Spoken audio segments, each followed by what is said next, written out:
सद्गुरुनाथ निसर्गदत्त महाराज की जय। राजाधिराज सद्गुरुनाथ सिद्धरामेश्वर महाराज की जय। राजाधिराज सद्गुरुनाथ महाराज की जय। राजाधिराज सद्गुरुनाथ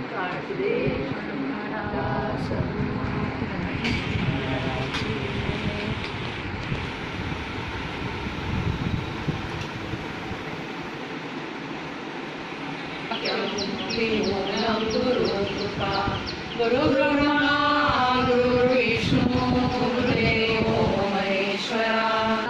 समास पहिला वाचण्यास प्रारंभ महाराज। श्री गणेशाय नमः, श्री सरस्वती नमः, श्री गुरुवे नमः। राजाधिराज सद्गुरुनाथ सिद्धरामेश्वराय नमः। राजाधिराज सद्गुरुनाथ निसर्गदत्ताय नमः। श्रीराम ओम नमो जी गजानना एकदंता त्रिनयना कृपादृष्टी भक्तजना उलोसावे तुझ नमो। वाचत राहिली पुढे सुरुवात कर. श्री दासबोध दशक दुसरा समास पहिला वाचण्यास प्रारंभ करते महाराज. श्री गणेशाय नमः, श्री सरस्वते नमः, श्री गुरुवे नमः. राजाधिराज सद्गुरुनाथ सिद्धरामेश्वराय नमः. राजाधिराज सद्गुरुनाथ निसर्गदत्ताय नमः.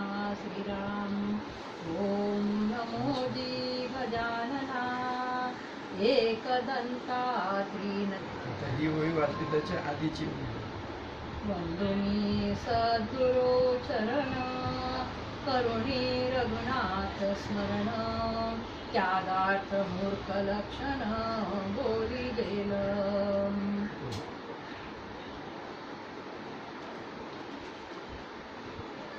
दासबोधाचं वाचन प्रत्येकाचं नित्याचं आहे. रोज एक समास वाचता म्हणजे दासबोधाची संगत प्रत्येकाची आहे. आज हा दशक दुसरा आलेला आहे आणि पहिलाच समास आहे. त्यात समर्थ मूर्ख कोणाला म्हणायचं, मूर्ख लक्षणं सांगतायत.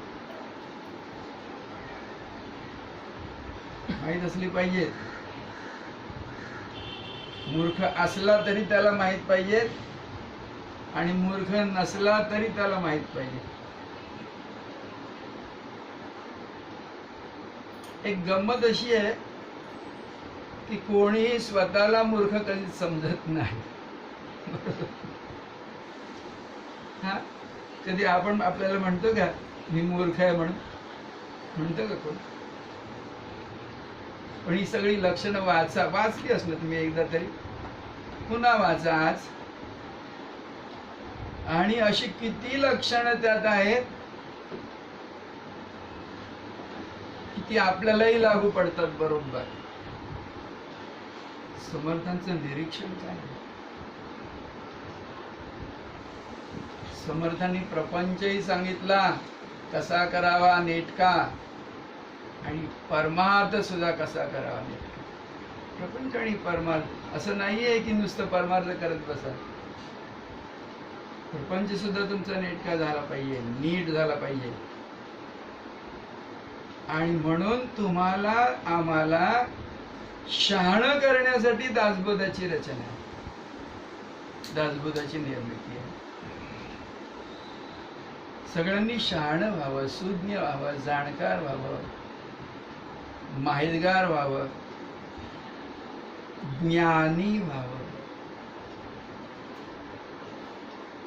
सुज्ञ ज्ञानी व्हावं, अंतर्ज्ञानी व्हावं आणि अगदी प्रामुख्याने आत्मज्ञानी व्हावं.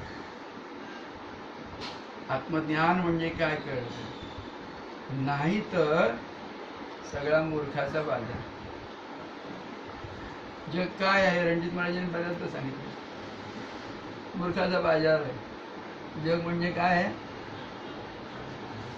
हा, मूर्खाचा बाजार आहे. आहे काय दुसरं हे सगळं? तुमचं आमचं जे काही चाललंय तो मूर्खाचा बाजारच आहे.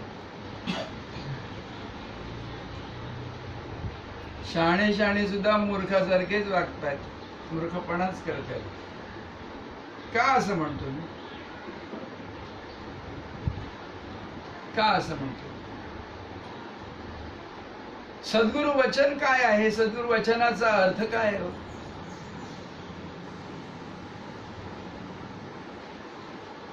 सद्गुरु वचनाचा अर्थ, तू ब्रह्म आहेस, ब्रह्मच आहेस तू, दुसरं काहीच नाहीस तू, केवळ ब्रह्म आहेस तू. हे सद्गुरु वचन आहे. आणि तुम्हा आम्हाला सगळ्यांना सद्गुरु भेटलेले आहे, सद्गुरु वचनाची प्राप्ती झालेली आहे.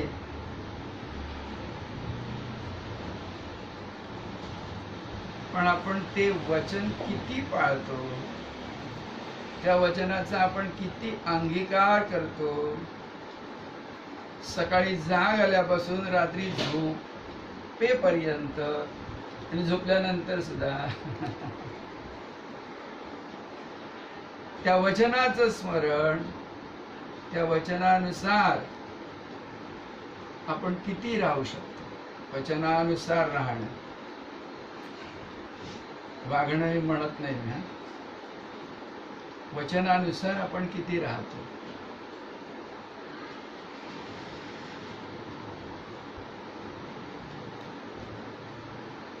क्वचित क्वचित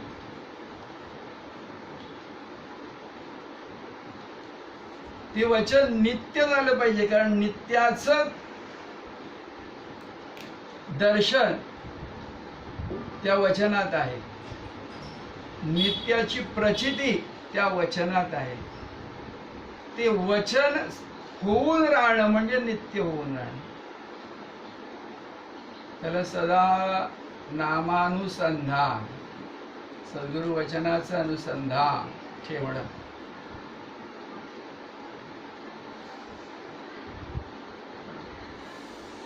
आता गंमत अशी आहे,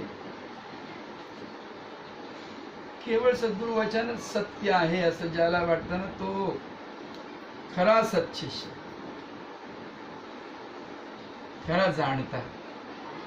सद्गुरु वचनाशिवाय जे आहे ते अवघं मिथ्या आहे, खोटं आहे, भ्रम आहे. असं जो जाणतो, असं जो ओळखतो, तो मूर्खपणा करीत नाही, तो शहाणपणा करतो. बाकी सगळे तुम्ही आम्ही मूर्खपणाच करतोय. ती मूर्खाची लक्षणं वाचत नाही, घ्या समजून. पण सगळ्यात मोठा मूर्खपणा कोणता? बर्थडे साजरा कर. का? बर्थडे आपण म्हणतो ना, काय रे तुझी जन्मतारीख? पटकन सांगतो, हे माझी ही जन्मतारीख नाही, माझी ही जन्मतारीख. काय कबूल करतो आपण? काय कबूल करतो? जन्म कबूल करतो, जो झालेलाच नाही, वस्तुस्थिती नाहीच ती, केवळ भ्रम. आणि भ्रमाला खरं मानून आपण जीवन जगतो. हा मूर्खपणा आहे, हा शहाणपणा नाही. मूर्खाची लक्षणं सोडून द्या, म्हणजे वाचाणी सोडून द्या. पण पहिला मूर्खपणा तुमचा आमचा काय आहे? की सद्गुरु वचनाचा अवहेर करतो आपण आणि खोटं ते खरं म्हणतो, जन्म खरा मानतो. कोणी विचारलं, काय रे बाबा तुझं नाव? तर मनात ते नाम तरी आठवलं पाहिजे ना. गुरुपुत्र आहे, जरा कोणी नाव विचारलं ना तर मनात नाम आठवलं पाहिजे. सांगू नका ना, नामाचा विचार नका करू, करायचंच नाही. पण ते कोणी विचारलं तुम्हाला सद्गुरूंनी जी तुम्हाला ओळख करून दिलेली आहे ती आठवली पाहिजे आणि मग सांगा. व्यवहारासाठी नाव सांगायला लागतं. तुमचं आमचं काय झालंय हो? कोणी तुम्ही झोपलेला असेल आणि जरी हाक मारली कोणी, प्रथम अगं हो थांब झोपू दे मला म्हणतो, किंवा उठतो हो म्हणतो, काय म्हणतो? कारण त्याला माहित आहे की हे माझं नाव आहे. प्रथम हे नाव नाहीये, तू प्रथम जो आहे, प्रथम सर्व आधी जो आहे तो तू आहेस. जगाच्या आधीही जो आहे तो तू आहेस. सर्वारंभ तू आहेस आणि तो आधी अंताच्या पलीकडे आहे, म्हणून तो अक्षय आहे. तो तोच आहे. सोहम तो आहे, म्हणजे तू स्वतः आहेस. म्हणजे जी काही संपदा म्हणून जी आहे ती तूच आहेस. स्वतःला सानू लहान समजू नकोस.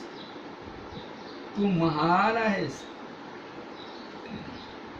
बरोबर?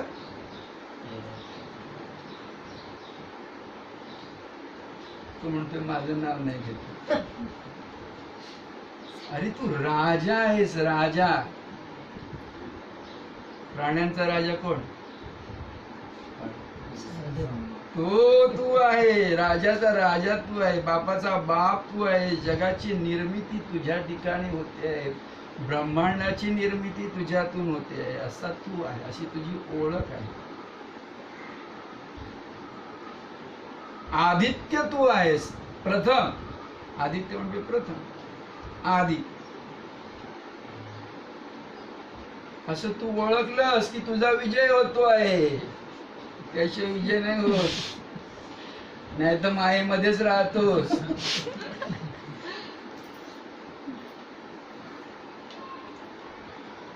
तुझी हानी कोणी करू शकत नाही. क्षती तुला कोणी पोहोचवू शकत नाही. अक्षत तू आहेस. अक्षत. तुझी हानी होत नाही तिथे. असं ओळखलं की अखंड सद्गुरु कृपेचा वर्षाव तुझ्यावर होतोय. इकडे तुझं लक्ष जात. काय गंमत आहे. मूर्खाच्या बाजारात सगळी गंमतच असते. शहाण्याच्या ठिकाणी शांती, समाधान. गंमत पाहायची, अनुभवायची, सोडून द्यायची. काय जगामध्ये बाबा गंमत करायची. सगळी गंमतच आहे. आमच्या महाराजांनी जग काय करमणूक. एक करमणूक आहे. त्याशिवाय काय अर्थ देत राहू बसू नका. आज काय घडतंय, उद्या काय आणखी विचित्र घडेल. इकडचे लोक तिकडे जातात, तिकडचे लोक ह्यांना गोळा करतात, आपलं राज्य निर्माण करतात. कधी दगा होईल, कोणाला सगळा मान. आमच्या महाराजांची वाक्य पदोपदी आहे. कोणाला तू ज्याला सगळा मानशील तो तुला दगा दिल्याशिवाय राहणार नाही. असा हा मूर्खाचा बाजार आहे. का मूर्ख? आपण जे जे आपल्याला दिसतं ते खरं मानतो ना, म्हणून मूर्ख. दृश्य खरं मानतो म्हणून मूर्ख. दृश्य खरं मानायचं नाही. सद्गुरूंची पहिली शिकवण. एक तर जन्म मोठा मान, खरा मानू नकोस. मिथ्या मान, समज. म्हणून देह खोटा ठरतोय. आम्ही देह खरा मानतोय, नाव खरं मानतोय, अनुभवाला येणारं दृश्य खरं मानतोय. त्यामुळे साक्षात जो आहे, अदृश्य जो आहे, त्याची प्रचिती मला येत नाही. तिकडे आपलं लक्ष जात नाही. आणि आपण अदृश्य म्हणून जे आपलं स्वरूप आहे ते शाश्वत आहे, नित्य आहे, सत्य आहे. त्याच्यापासून आपण दूर दूर दूर दूर येऊन मुळापासून लांब येतो. वाहत जे नाही ते होऊन राहतं. आणि दुःखाचा अनुभव येतो. दुःख दुसरं खरं मानतो. जे मूळ तुझं आहे प्रारंभाचं ते तू विसरला आणि हे दुसरे जे येते समोर त्याला खरं मानतो. म्हणून दुःख आहे.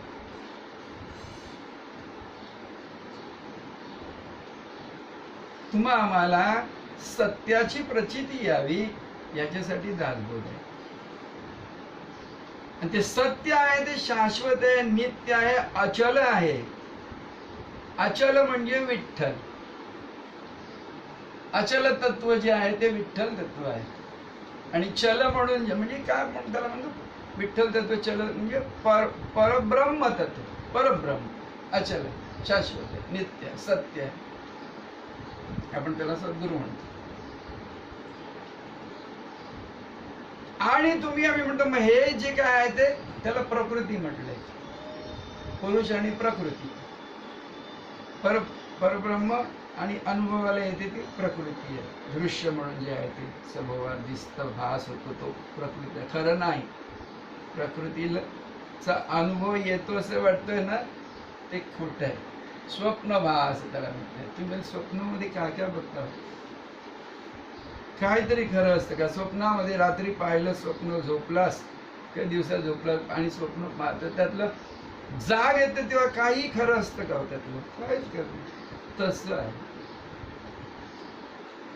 मग ह्या खोट्या भ्रमातून सद्गुरू तुम्हाला जाग करतायत. जाग करतात. हो रे बाबा, उठ रे बाबा, जागा हो रे, जाग्रत जाग्रत, उत्तिष्ठ, जागा हो, उठ. ह्या भ्रमातून जागा हो. आपली ओळख शोध आणि जी आहे ती ओळख घट्ट धरून ठेव. त्याच्यासाठी सद्गुरू नाम वचन विसरू नकोस.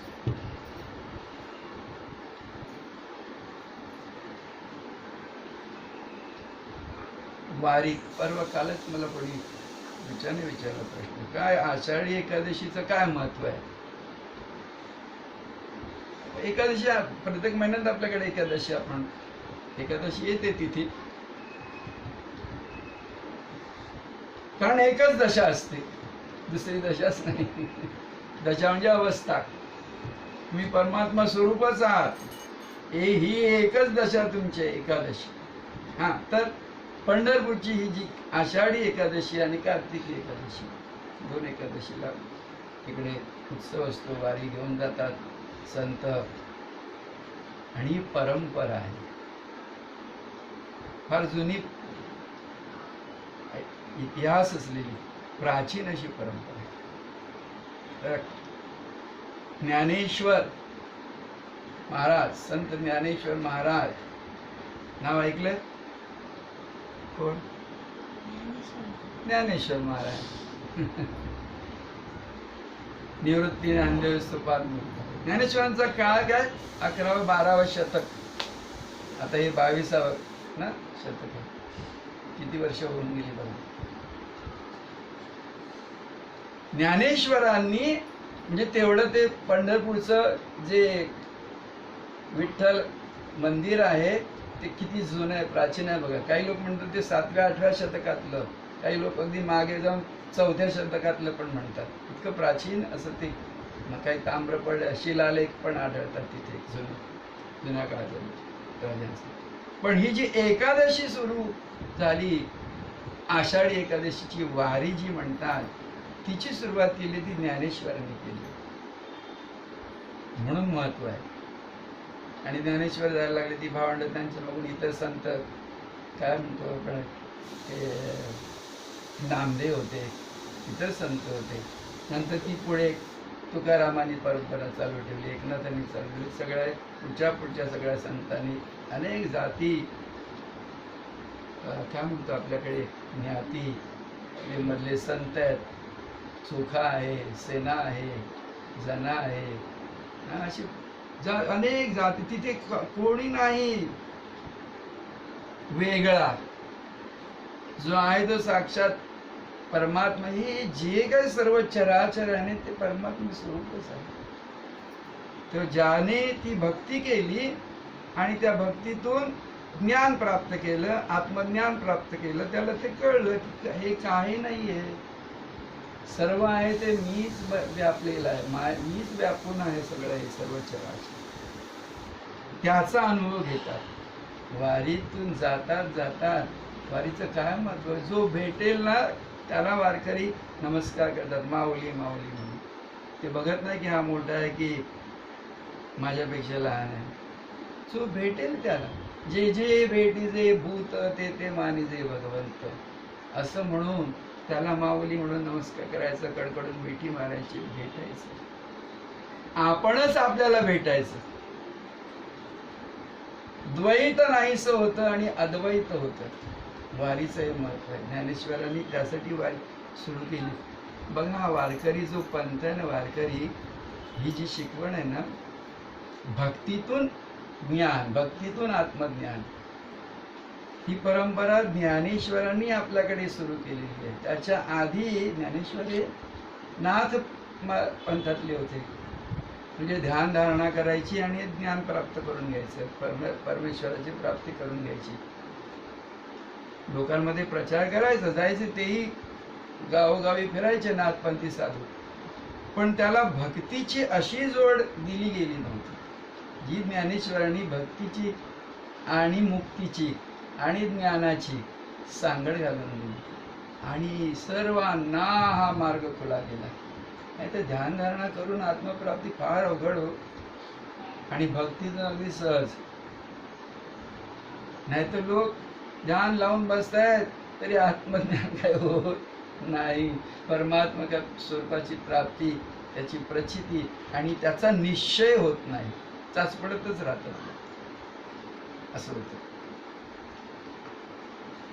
तुमच्या आमच्यासाठी ज्ञानेश्वरांनी हा मार्ग सर्वांसाठी खुला, जनसामान्यांसाठी खुला. म्हणून ज्ञानेश्वरीची रचना पण बघा, पूर्वी ज्ञान जे होतं ते संस्कृतामध्येच होतं फक्त. म्हणजे फक्त काही अमुक एक शिकलेल्या लोकांसाठीच, उच्चवर्णीय लोकांसाठीच बांधून ठेवल्यासारखं होतं, पोथी बांधून ठेवल्यासारखं. सर्वसामान्यांना ज्ञान उपलब्ध नव्हतं. ज्ञानेश्वरांनी काय केलं, भगवद्गीता ही मराठीमध्ये सांगितली. त्या काळातली मराठी ती आहे. आज ती वापरात नाही म्हणून आपल्याला थोडी अवघड वाटते, पण त्या काळात ती प्रचारात होती. देवळात, निवासाच्या देवळामध्ये बसायचे ज्ञानेश्वर, कुणीतरी तो श्लोक वाचायचा एक भगवद्गीतेतला, मग त्याचा अर्थ ओव्यांमधून सांगायचे. ते सच्चिदानंद बाबा बाजूला बसून त्याने ते लिहून घ्यायचे. ते देवळामध्ये, विठ्ठल रुक्मिणीचं देऊळ आहे निवाशाला, तिथे खांबाला टेकून तो काम आहे अजून. जनसामान्यांसाठी आत्मज्ञान उघड करून सांगितलं, उघड करून सांगितलं भगवद्गीतेमधून ज्ञानेश्वरांनी. आणि त्यांनी सुरू केलेली वारी आषाढीची आजही अव्याहत निरंतर आहे, पुढे तशीच चालू राहणार. भक्तीतून मुक्तीची वाट किती जणांनी, लाखो, काय म्हणतो, करोडो कोटी लोक मुक्ती प्राप्त करून मुक्त पदाला पोहोचले या वारकरी संप्रदायातून मार्गातून. तेच भाऊसाहेबांनी सुद्धा हिंजगिरी संप्रदायामध्ये हा भक्ती संप्रदाय आहे म्हणून 4 भजनं सांगितली भाऊसाहेबांनी. 4 भजनं करा आणि ज्ञानाची साथ सदैव राहावी म्हणून दासबोधाचं वाचन करा. म्हणून दासबोध हा आपला गुरुग्रंथ आहे. गुरु काय सोबत तुमच्या नेहमी नसतात शरीराने, देहाने, तर गुरूंची सोबत ही आहे. दासबोधाची सोबत म्हणजे सद्गुरूंची सोबत आहे तुमच्या. तुम्ही कधी काही कठीण प्रसंग आला, दासबोधाची कधी कुठचंही पान उघडा आणि वाचा, त्यातून तुम्हाला मार्गदर्शन मिळेल. तुमची निष्ठा पाहिजे, नित्य सोबत पाहिजे ग्रंथाची. आणि आज्ञा, गुरूंची आज्ञा जो पाळतो ना तो खरा शिष्य. भाऊसाहेबांची ही आज्ञा आहे, तुम्हा आम्हाला वाचायचा एक समाज, भजन करायचं, गुरूंची पूजा करायची. नाही तर हल्ली लोक विज्ञानाच्या मागे लागलेले लोक पूजा करणं वगैरे हे सगळं काहीतरी त्यांना कालबाह्य वाटतं. पण ते करता करता करता त्याची काय मेघ त्यामध्ये आहे. या सगुण पूजेतून निर्गुण परमात्मा कसा प्राप्त होतो ते केल्याशिवाय नाही करणार. ठरायला म्हणून वारीला पण लोक जातात. आता तुकारामच्या वारीला जायचे, ज्ञानेश्वरांना काय सगुण परमात्मा तो विठ्ठल तो मूर्तीमध्ये आहे हे काय आत्मज्ञानी होते. निर्गुण निराकार बघा तुम्ही ज्ञानेश्वरीमध्ये का सांगितले आणि त्यांच्या इतरही ग्रंथामध्ये त्यांनी सांगून टाकलेले. आता अलीकडे आपण कसला त्यांचा ग्रंथ वाचत होतो, अनुभवामृत. काही लोक अमृतानुभव म्हणतात, अनुभवामृत. त्यातही ते आहे. चांगदेव 65 मध्ये तेच सांगितलं, तू आत्मा आहेस, तू परमात्मा आहेस, निर्गुण निराकार जो आहे तो तू आहेस. पण तिकडे पोहोचण्यासाठी सगुणाचा आधार घेऊन जावे. आता तुम्ही म्हटल्या अक्षरांची ओळख करण्यासाठी काहीतरी सिंबॉलिक अक्षरात चित्र दाखवतात ना, कुठचं तरी वस्तूचं.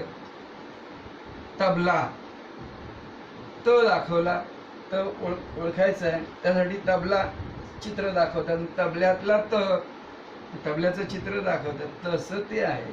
विठ्ठलाची ती मूर्ती पाहता पाहता पाहता ध्यानी आठवता आठवता सद्गुरूंची मूर्ती समोर ठेवून, प्रतिमा ठेवून त्यांची पूजा करता करता, त्यांचं ते ध्यान करता करता ती तुमच्या हृदयात एक रूप होतात आणि तिथे तुम्हाला प्रचिती येते की ते तुझं रूप कसं आहे, जे निर्गुण निराकार आहे, जे शाश्वत आहे.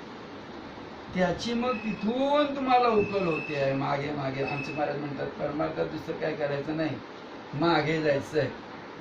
तर तुम्ही तिथे मग हृदयाच्या द्वारावर पोचला. देवाची द्वारी उभा क्षणभरी तेणे मुक्तिचारी मिळविला.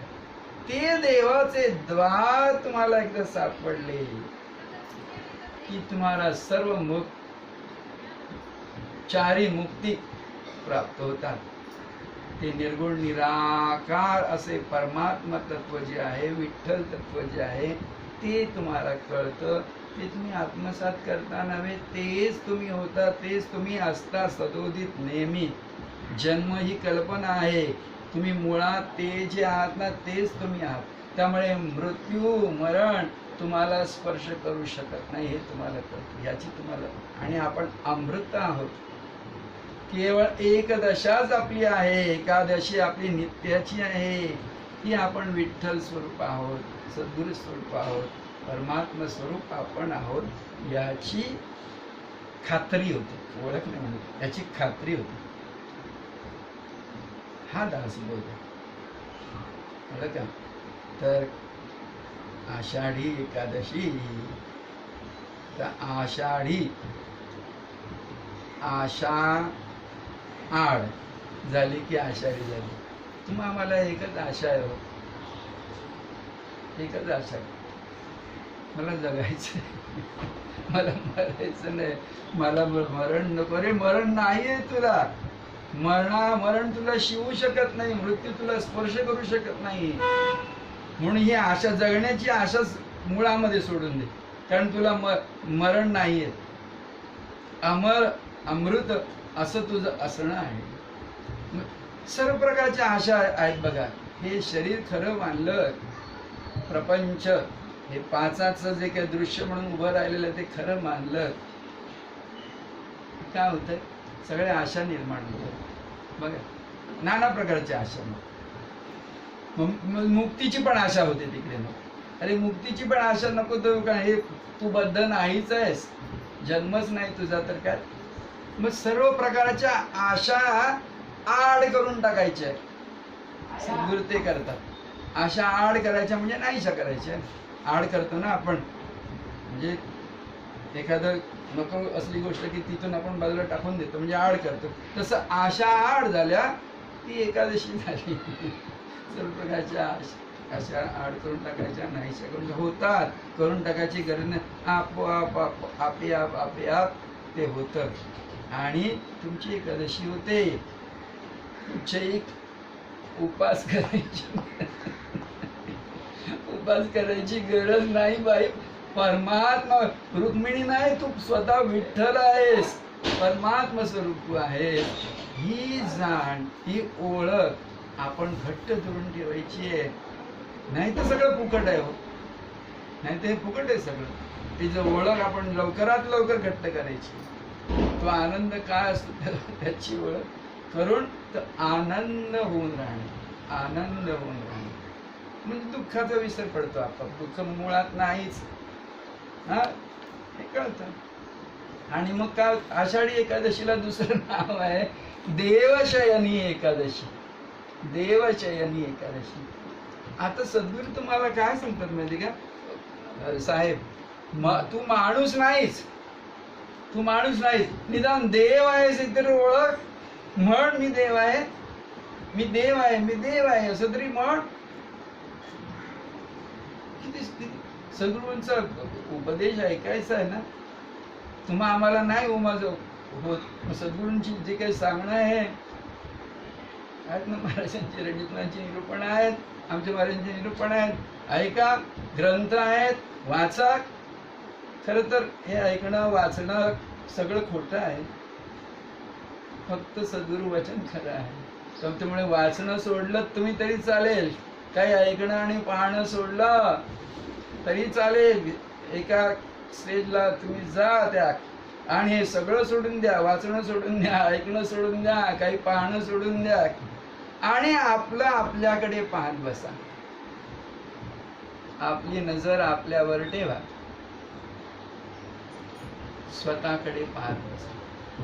करणं सगळं सोडा, करणं सोडा, धरणं सोडा. हा, आणि आपल्याशी मैत्री करून राहणं, संगत करून राहणं, साथ करून राहणं, सोबत आपण आपल्याला घेणं. आपल्याशिवाय दुसरं जे आहे ते डोळे उघडून पाहिलं ना की दुसरं दिसतं. खरं ते तुम्हीच असता, पण ते कळत नाही आपल्याला. जे जे आपण पाहतो ते आपणच असतो.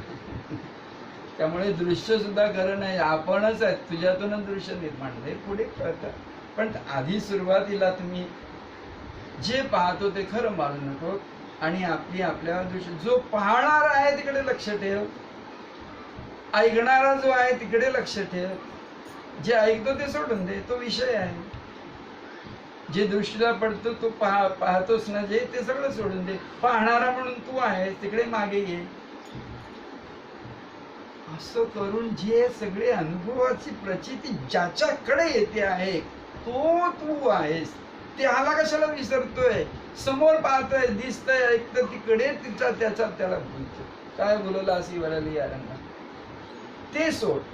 आणि ही प्रचिती जो घेतोय, ती सुखाची असेल, दुःखाची असेल, रडण्याची असेल, भांडायची असेल, काय असेल, थट्टा असेल, मस्करी असेल, जो काय अनुभव म्हणून ज्याला येतो आहे